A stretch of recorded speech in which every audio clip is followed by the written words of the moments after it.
জাপানে চাল এখন শুধু খাদ্য নয়, রীতিমতো রাজনৈতিক ইস্যু। বর্তমানে দেশটিতে জীবনযাত্রার ব্যয় কয়েক দশকের মধ্যে সর্বোচ্চ। গত এক বছরে দেশটিতে চালের দাম বেড়ে দ্বিগুণ হওয়ায় নাগরিকেরা রয়েছে তীব্র চাপে। দেশের এমন পরিস্থিতিতে জাপানের কৃষিমন্ত্রী তাকেও এতো চাল নিয়ে করেছিলেন রসিকতা, যার জেরে তাকে হারাতে হলো মন্ত্রিত্ব। এক অনুষ্ঠানে তিনি বলেছিলেন তাকে চাল কিনতে হয় না, কারণ সমর্থকেরা তাকে চাল উপহার দেন।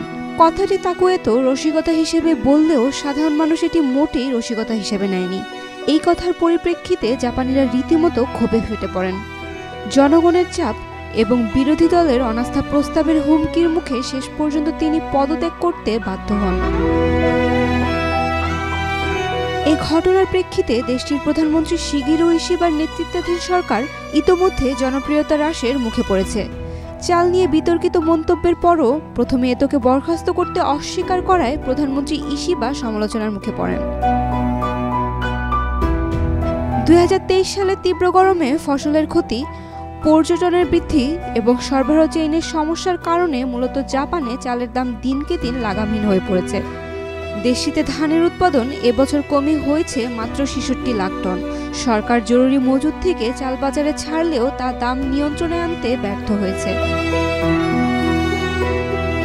এছাড়া বিতরণ ব্যবস্থায় অসামঞ্জস্যতা এবং কিছু এলাকায় চালের ঘাটতি পরিস্থিতিকে করে তুলেছে আরও জটিল।